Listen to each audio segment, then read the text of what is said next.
warahmatullahi wabarakatuh. Apa kabar Sobat Muda Cerdas Mulia semuanya? Berjumpa lagi dengan saya, Ari Rahmawan, founder Cerdas Mulia Institute dan juga trainer pengembangan pemuda.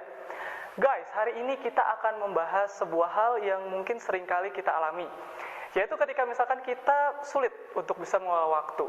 Kalau misalkan kamu yang masih pelajar gitu ya, mungkin sering mengalami yang namanya stres. Bagaimana caranya kita bisa mengelola waktu dengan baik? Ada urusan organisasi, ada urusan misalnya untuk belajar, kemudian kamu juga harus membagi waktu kalau misalkan kamu ikut bimbel, mengikuti acara keluarga dan sebagainya. Buat kamu yang masih kuliah, wah ini manajemen waktu atau mengelola waktu ini lebih menantang lagi. Kenapa? Karena urusan kamu tuh menjadi semakin banyak. Ada yang berorganisasi juga, ada yang kemudian bagaimana mengatur waktu dengan kuliah, ada yang kemudian bagaimana caranya mengatur waktu untuk bisa terus bersahabat dengan teman-teman dan sebagainya. Dan bagaimana caranya dengan berbagai macam tantangan itu, kamu bisa terus mengelola waktu kamu dengan baik dan juga tetap berprestasi di kuliah maupun sekolah kamu. Nah, untuk itu sebelumnya kita sudah membahas di online course saya yang sebelumnya, kita membahas tentang bagaimana sih mindset yang diperlukan oleh setiap orang yang ingin memanfaatkan waktunya dengan baik. Dan hari ini saya akan share kepada kamu tentang apa aja sih hal-hal yang membuat orang itu gagal mengelola waktunya dengan baik. Atau kalau di sini kamu bisa lihat apa saja penyebab pemuda, jutaan pemuda bahkan, yang dia itu gagal untuk mengelola waktunya dengan baik. Sehingga yang terjadi ketika mengelola waktu itu menjadi tidak baik, maka yang sering kita alami adalah kita sering merasa stres, terus kemudian kita sering banyak tugas-tugas yang terbengkalai, banyak tugas yang tidak selesai, prestasi akademik menurun, organisasi juga tidak ada yang perform dan sebagainya. Dan hari ini saya akan share tentang 5 hal yang kemudian kita akan sama-sama buka. Apa aja sih sebenarnya yang membuat orang itu menjadi sulit untuk bisa mengelola waktu mereka dengan baik. Saya mencari jawabannya, saya mencari kunci jawabannya, apa aja sih hal-hal yang membuat kita itu tidak bisa mengelola waktu kita dengan baik. Saya belajar dari berbagai macam buku, saya mengikuti berbagai macam pelatihan dan seminar, dan kemudian saya juga belajar dari pengalaman saya sendiri. Dan akhirnya saya menemukan sebenarnya hanya ada 5 hal saja. Hanya ada 5 hal saja penyebab yang membuat orang itu tidak bisa mengelola waktu mereka dengan baik. Dan kalau kamu tahu 5 hal ini dan bisa mengatasi 5 hal ini, maka waktu kamu, pengelolaan waktu kamu, baik itu di kuliah, sekolah, atau bahkan mungkin buat kamu yang sudah kerja juga tentunya, akan menjadi lebih baik lagi, akan menjadi lebih keren lagi, akan menjadi lebih mantap lagi pengelolaan waktu kamu. Dan di sini ada 5 hal yang akan saya share hari ini. Namun sebelum itu, saya ingin mengadakan sedikit permainan dulu. Jadi gini, agar kamu juga yang menonton video ini ikut berpartisipasi aktif, sebelum saya membuka 5 hal yang menjadi penyebab mengapa orang gagal mengelola waktu mereka, saya ingin minta kamu untuk mengambil selembar kertas dan kamu coba cek. Kalau misalkan selama ini kamu belum bisa mengelola waktu kamu dengan baik, kira-kira apa saja ya penyebab kamu tidak bisa mengelola waktu kamu tersebut. Jadi kalau misalkan saya di sini menuliskan 5 hal, kamu juga menuliskan 5 hal versi kamu. Jadi kamu coba cek kembali kehidupan kamu coba cek kembali bagaimana ya kamu mengelola waktu saat ini, apakah sudah baik atau belum. Dan jika belum baik, coba tolong tuliskan 5 hal saja, bagaimana atau apa penyebab yang membuat kamu tidak bisa mengelola waktu kamu dengan baik. Karena setelah kamu menuliskan 5 hal itu, kita akan mencocokkan ya dengan versi yang saya buat di depan. Apakah yang kamu tuliskan itu ada atau tidak, atau misalkan ada tambahan dari kamu. Jadi ada ternyata penyebab yang tidak termasuk dalam 5 hal ini. Dan jika apabila kamu menuliskan hal-hal penyebab kamu tidak dapat mengelola waktu dengan baik dan tidak ada di depan seperti yang saya jelaskan, maka kamu bisa share dengan cara memberikan komentar di bawah video ini. Jadi nanti di video ini juga kamu bisa memberikan komentar di YouTube atau di blog saya tentang tambahan apa sih penyebab yang membuat kamu tidak bisa mengelola waktu dengan baik. Dan nantinya saya akan membaca itu secara personal dan saya akan membalasnya, dan kalau bisa akan saya membuat video lanjutannya. Jadi kalau misalkan nanti kamu ada tambahan nih, misalkan, wah Kak, saya ada tambahan nih yang tidak ada di 5 hal ini. Oke, itu baik sekali, dan saya tunggu komentar kamu, saya tunggu feedback kamu, dan silakan post, tulis penyebab-penyebab yang kamu temukan di luar dari apa yang saya sampaikan ini di kotak komentar yang di bawah.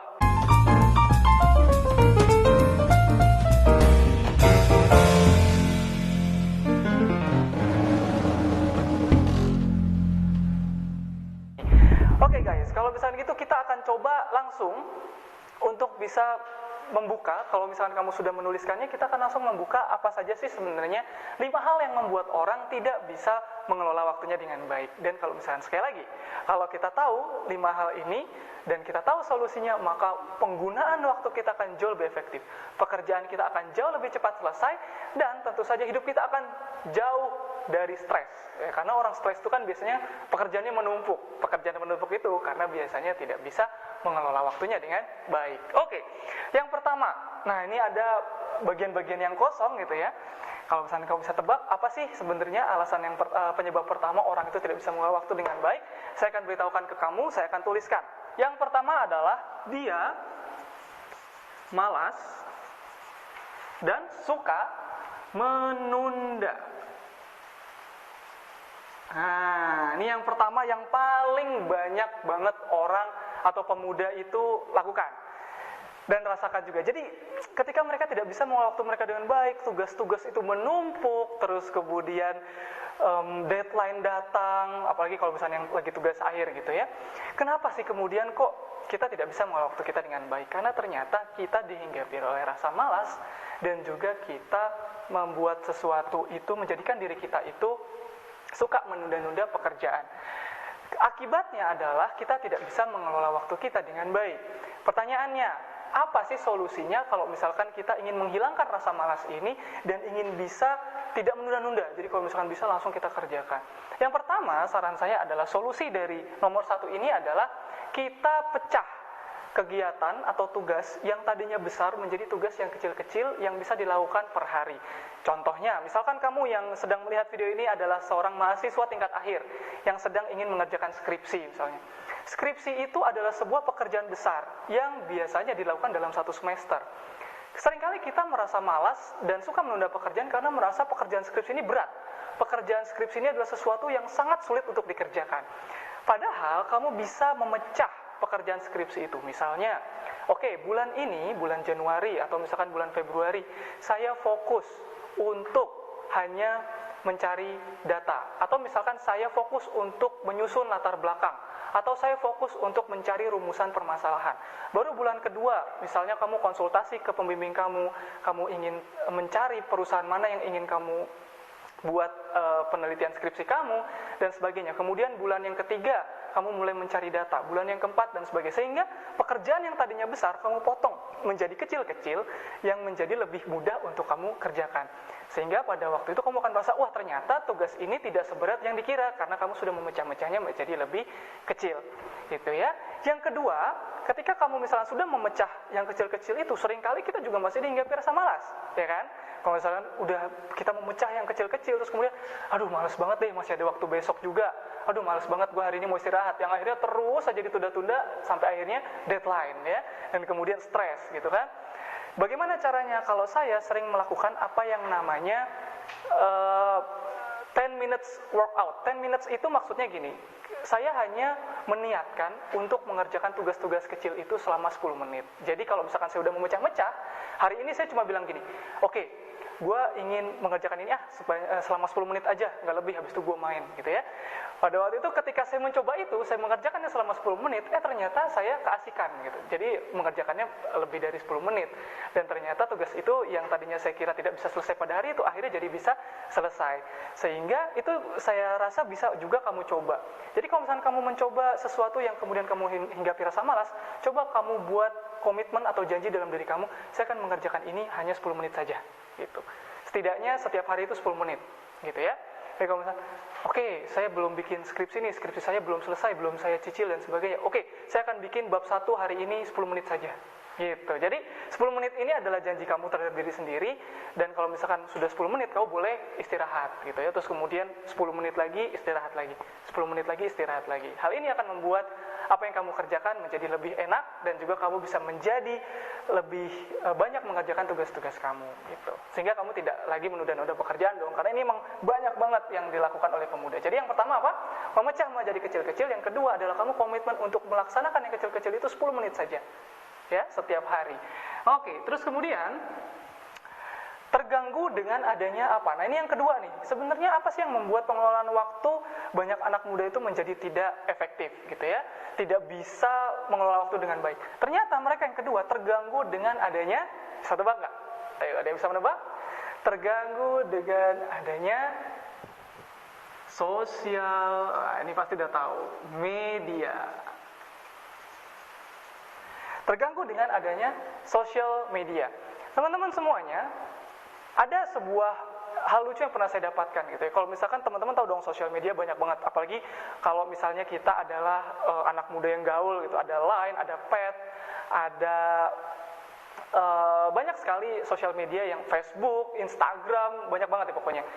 Ada yang bilang bahwa kalau Jepang itu punya Line gitu ya, misalkan Korea itu punya Kakao Talk misalnya ya, terus kemudian Amerika itu punya WhatsApp. Maka apa yang dipunyai Indonesia? Indonesia itu punya waktu untuk menggunakan itu semua. Nah, bagaimana caranya kita tackle ini? Bagaimana caranya kita mengatasi masalah kita agar tidak terganggu dengan sosial media? Cara mengatasi ketika kamu terganggu dengan sosial media, karena kan banyak banget ya, dan kita seringkali terdistraksi. Pada saat kita misalkan ingin mengerjakan tugas, tiba-tiba smartphone kita berbunyi. Wah, ini ada pet dari seseorang. Wah, ini ada Facebook dari seseorang. Ada mention ke kita, ada Twitter, ada Instagram, dan banyak banget. Seringkali waktu kita berjam-jam setiap harinya habis di sosial media. Terus gimana dong Kak caranya kita untuk bisa terhindar dari gangguan sosial media? Gampang, yang paling mudah adalah buat smartphone kamu dalam airplane mode ya. Jadi tidak ada jaringan internet di situ. Ya udah semuanya sudah putus. Wah, tapi kecuali kalau misalnya kamu nggak tahan ya kalau misalnya untuk terus update gitu ya. Jadi gini, caranya adalah kamu buat komitmen dalam diri kamu mengerjakan sebuah pekerjaan, misalnya dalam 20 sampai 30 menit kamu men-silent smartphone kamu, atau membuat komputer dan laptop kamu, komputer dan handphone kamu atau smartphone kamu terputus dari internet. Ini saya namakan blocking time. Ini saya namakan bagaimana caranya kita memblok waktu kita agar terhindar dari gangguan sosial media dan internet. Jadi selama 20 menit itu, misalkan kamu sekarang lagi ingin belajar misalnya, besok misalnya ujian, besok seulangan, kamu ingin belajar hari ini. Buat komitmen dalam hari ini, misalnya pada saat kamu belajar, 20 menit itu kamu belajar tanpa diselingi oleh smartphone dan juga laptop yang terkoneksi dengan internet. Baru setelah 20 menit itu, kamu bisa merayakan keberhasilan kamu ya dengan terbebas dari sosial media gitu, selama 5 menit untuk bisa kembali connect dengan berbagai macam sosial media yang kamu punya. Kamu bisa update, kamu bisa lihat info-info teman kamu hanya 5 menit saja. Kemudian setelah 5 menit, kamu kembali belajar, ya, setelah istirahat gitu ya, kamu kembali belajar, kemudian kamu blok lagi waktunya, kamu putus lagi internet yang ada di handphone dan juga laptop kamu, baru kemudian melanjutkan kembali belajar kamu selama 20 menit. Setelah 20 menit itu selesai, kamu boleh lagi membuka internet, kamu boleh membuka sosial media lagi, laptop lagi, dan kemudian smartphone lagi, hanya selama 5 menit. Jadi dibatasi waktunya, 20 menit untuk belajar, 5 menit untuk sosial media. Walaupun saya tahu nih, pasti dalam realitanya ya 20 menit belajar, 30 menit sosial media gitu ya. Tapi kita akan coba bareng-bareng untuk hari ini. Mulai hari ini ketika kamu melihat video ini, yuk coba kita komitmen ke penggunaan sosial media kita dalam setiap harinya kita batasi. Hanya pada waktu-waktu memang kalau kita istirahat. Dan pada saat kita bekerja, kita batasi penggunaan sosial media kita 5-10 menit saja. Dan itu pun sebagai selingan untuk istirahat kita ketika kita bekerja gitu ya. Jadi ketika kita sudah tahu, penyebab pertama adalah malas dan suka menunda pekerjaan. Yang kedua, terganggu dengan adanya sosial media. Saya juga dulu sangat terganggu sekali dengan sosial media ya, karena banyak banget. Tapi setelah saya melakukan hal yang tadi, saya blok gitu waktunya, saya hanya menggunakan sosial media 5-10 menit setelah saya mengerjakan pekerjaan saya, atau setelah pekerjaan saya selesai, itu menjadi lebih enak sekali rasanya gitu ya.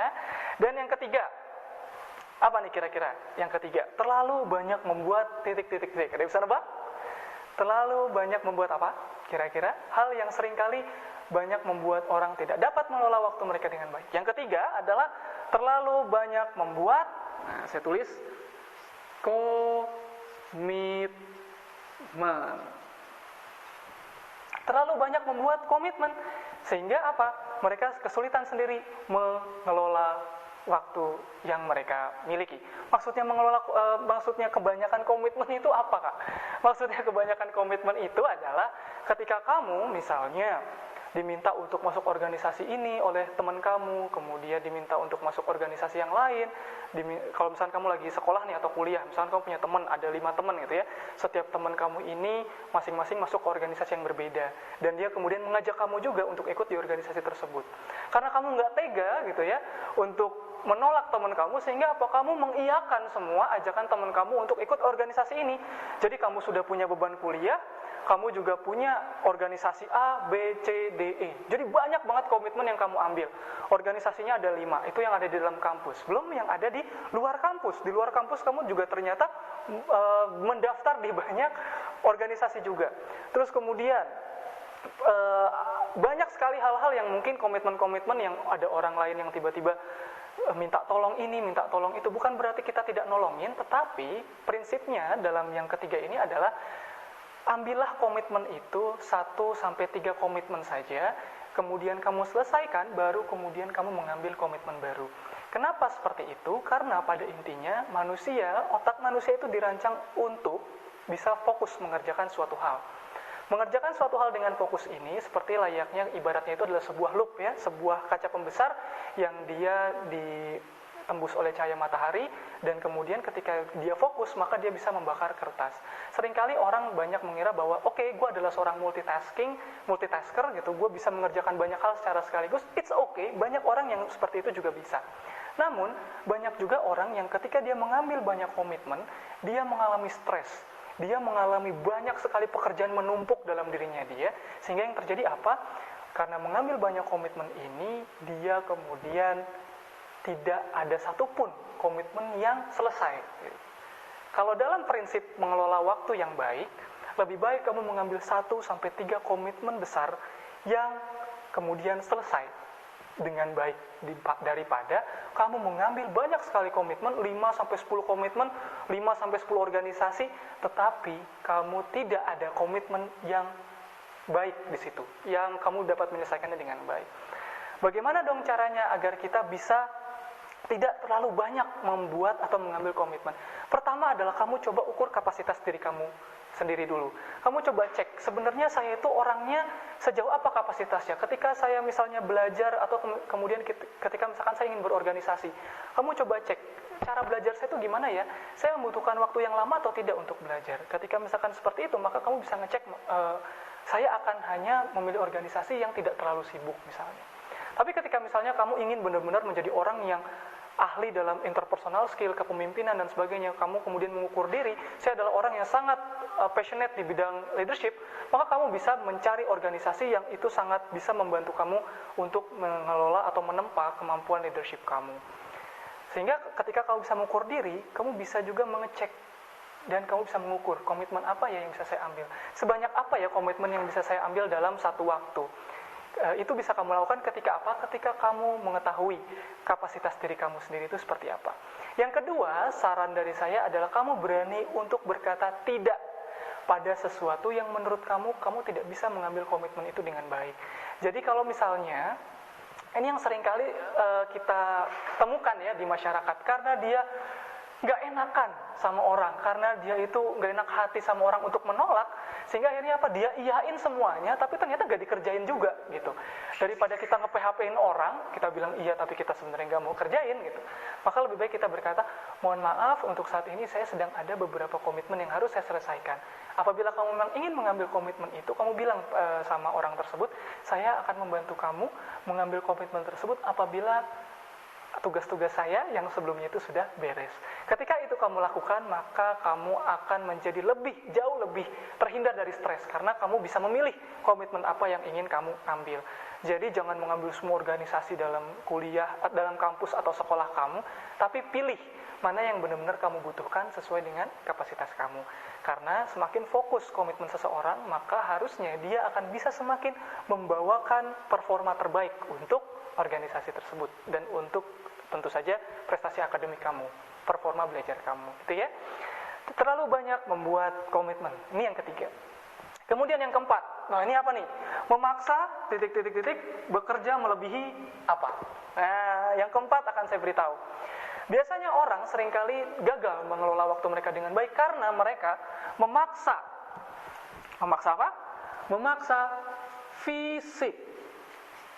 Memaksa fisik mereka, tubuh mereka bekerja melebihi kapasitas. Ya.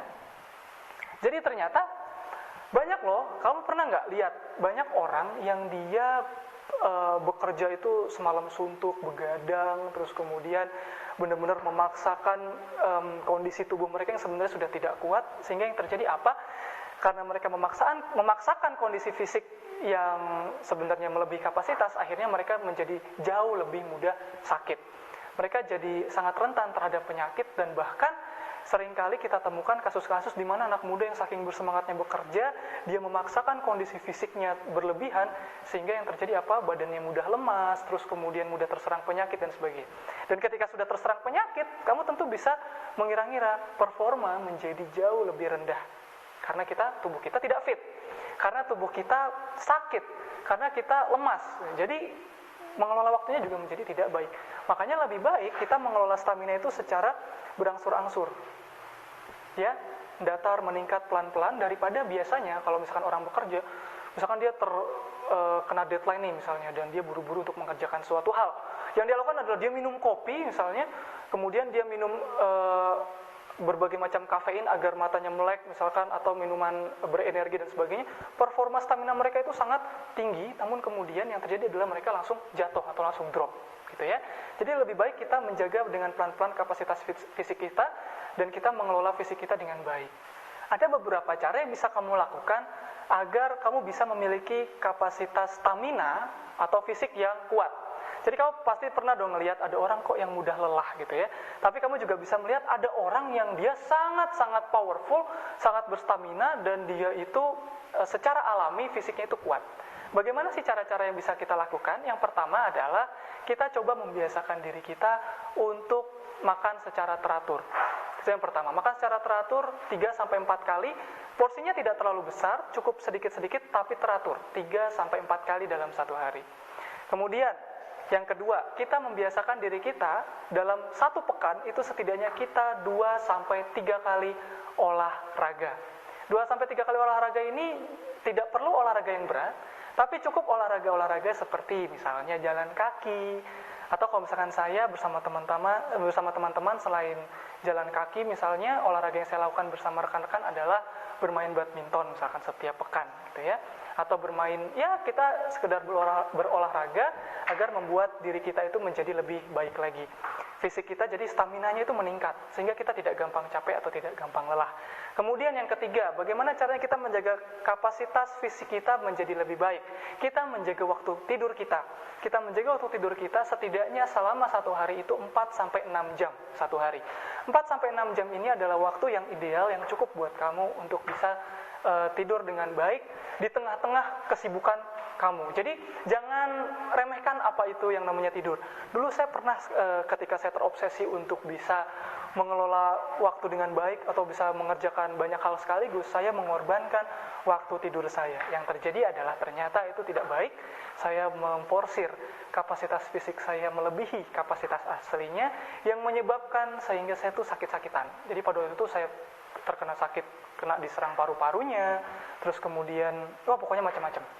Karena ternyata diawali oleh kebiasaan buruk, yaitu suka begadang dan kurang tidur. Jadi itu beberapa tips yang bisa kamu lakukan untuk meningkatkan kapasitas energi dan stamina kamu. Dan satu lagi, perbanyak minum air putih. Nah, ini adalah salah satu cara yang biasa saya lakukan untuk bisa menjaga kapasitas stamina saya agar terus lebih kuat, terus lebih baik, yaitu adalah membiasakan minum air putih.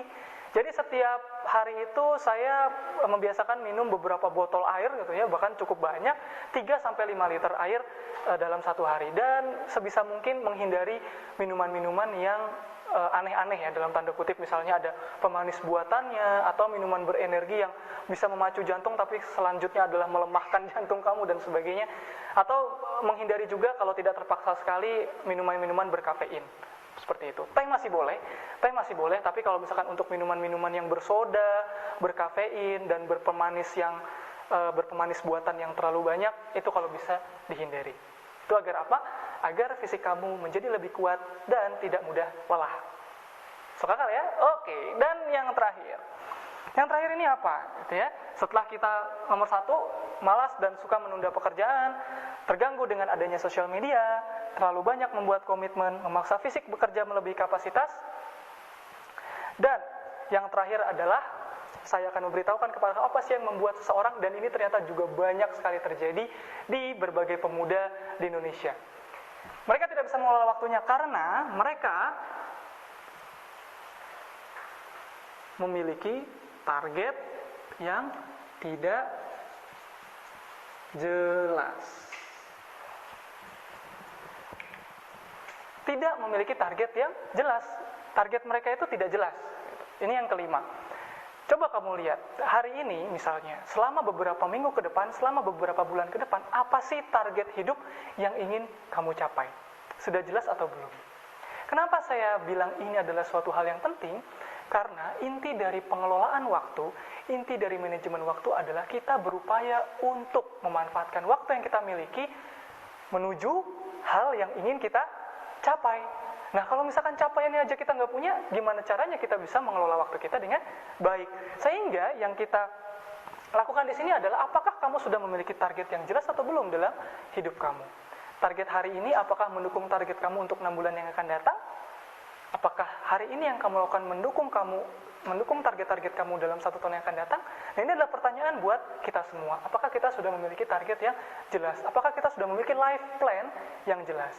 Jika memang belum, silakan kamu coba tuliskan saja apa saja sih sebenarnya yang ingin kamu capai dalam waktu beberapa bulan ke depan.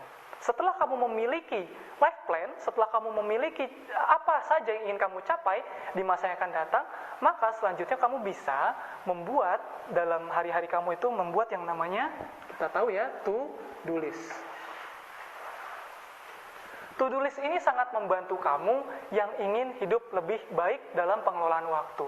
Dengan menggunakan to-do list ini, misalnya kamu menulis misalkan 5 hal hari ini yang ingin saya lakukan dan ingin saya selesaikan, misalnya itu namanya to-do list. Jadi daftar yang ingin atau yang harus kamu selesaikan di hari itu. Ketika kamu memiliki to-do list, maka hari-hari kamu akan terfokus untuk menyelesaikan hal-hal yang memang penting. Nah, ini sekali lagi ini hal yang sebenarnya sederhana, tapi menurut saya penting. Ketika kamu memiliki to-do list, maka sebenarnya kamu memfokuskan waktu kamu di hari itu untuk melakukan hal-hal yang penting saja. Karena seringkali orang itu tidak bisa mengelola waktunya karena apa? Setiap hari-hari mereka itu tidak melakukan hal-hal yang penting. Kenapa mereka tidak melakukan hal-hal yang penting? Karena mereka sendiri tidak tahu mana yang penting dan mana yang tidak. Nah, ketika kita menggunakan to-do list, ketika misalnya kita menuliskan, oke, hari ini saya ingin melakukan A, B, C, D, E. Tuliskan saja hal-hal yang penting di hari itu yang ingin kamu kerjakan, 3-5 hal yang penting, maka kamu sudah bisa membuat sebuah hari yang sangat produktif dan mengelola waktu menjadi lebih baik lagi. Masuk akal ya?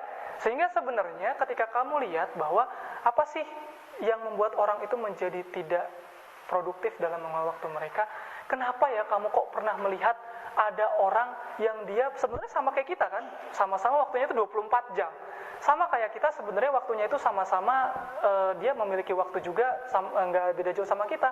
24 jam dalam sehari, 7 hari dalam seminggu dan sebagainya. Tapi kok ada ya orang yang dia bisa mencapai banyak prestasi sekaligus. Sementara kita yang sama-sama punya 24 jam, kok prestasi kita sangat-sangat sedikit. Kok prestasi kita bahkan tidak ada prestasinya gitu. Karena ternyata orang-orang yang berprestasi itu mampu mengelola waktu mereka dengan baik. Dan salah satu cara mereka mengelola waktu dengan baik adalah mereka tahu 5 hal yang membuat orang itu tidak dapat mengelola waktu dengan baik dan mereka tahu solusinya. Ya. Jadi kalau direview sedikit, yang pertama, malas dan suka menunda pekerjaan. Bagaimana solusinya? Pecah pekerjaanmu yang besar jadi lebih kecil. Dan yang kedua, komitmen setiap hari untuk mengerjakan yang kecil-kecil itu selama 10 menit. Sip? Kemudian yang kedua, terganggu dengan adanya sosial media. Gimana caranya tadi? Caranya adalah blok waktu kamu blok di mana pada waktu itu tidak ada internet dan sosial media. Jadi kalau misalkan kamu mengerjakan pekerjaan 20 menit, gitu ya, blok waktu kamu selama 20 menit itu kamu tidak terkoneksi dengan internet dan sosial media. Baru setelah kamu selesai mengerjakan tugas kamu, baru kamu terkoneksi lagi. Tapi ini pekerjaannya khusus yang memang pekerjaannya tidak menggunakan internet, gitu ya. Kalau pekerjaan kamu memang menggunakan internet, maka saran saya adalah blok sosial medianya, gitu ya, bukan blok internetnya, seperti itu. Kemudian yang ketiga, terlalu banyak komitmen. Ketika terlalu banyak komitmen ini, saran dari saya, tipsnya adalah kenali kapasitas diri kamu, sehingga kamu tahu mana komitmen yang harus kamu ambil dan tidak. Dan yang kedua, berani untuk menolak secara halus orang-orang yang memberikan komitmen yang kamu sendiri tahu bahwa kamu tidak mampu untuk mengambil dan melaksanakan komitmen tersebut dengan baik. Seperti itu. Jadi kamu harus bisa nih, berani untuk menolak. Kalau misalkan kamu ukur diri kamu, wah sepertinya saya tidak bisa untuk menerima komitmen ini. Jadi kamu bilang saja, dan kamu bilang bahwa Pak mohon maaf, atau Mas mohon maaf, atau Bro mohon maaf, gue belum bisa menerima tawaran yang lo kasih, gitu. Kemudian yang keempat, memaksa fisik bekerja melebihi kapasitas. Nah, memaksa fisik ini caranya adalah kamu meningkatkan stamina dari fisik kamu. Caranya gimana tadi ya? Makan dengan teratur, olahraga dengan teratur, perbanyak minum air putih, kurangi minum minuman yang dia mengandung bahan kimia buatan, terus kemudian mengandung soda atau mengandung kafein. Seperti itu. Banyakin aja minum air putih. Maka kamu akan melihat akan ada perubahan dalam diri kamu akan menjadi lebih fresh, kamu akan menjadi lebih bertenaga badannya. Terus kemudian yang kelima, target yang tidak jelas. Salah satu yang bisa kamu buat adalah mulai hari ini kamu coba cek, bikin life plan dalam hidup kamu. Dalam 3 bulan ke depan saya ingin mencapai apa ya? Terus kemudian dalam 6 bulan ke depan kamu ingin mencapai apa ya? Baru kemudian setiap harinya kamu pastikan hari-hari kamu gunakan untuk mencapai target tersebut. Caranya gimana? Bikin to-do list. Bikin to-do list harian 3-5 hal yang penting yang harus kamu selesaikan. Baru setelah hal-hal yang penting itu kamu selesaikan, kamu boleh bermain dengan teman-teman atau melakukan sesuatu yang cukup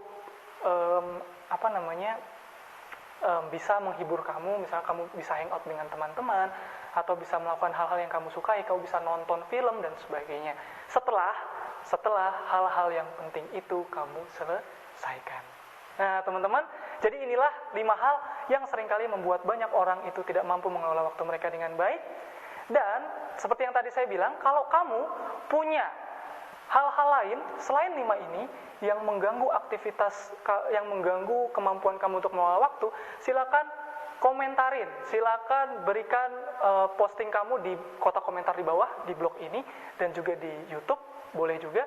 Nanti saya akan baca secara personal dan saya juga akan menjawabnya secara personal, dan bahkan ada kemungkinan saya akan membuatkan video ini juga buat kamu, video solusi bagaimana caranya kamu untuk menghadapi tantangan yang kamu miliki tersebut.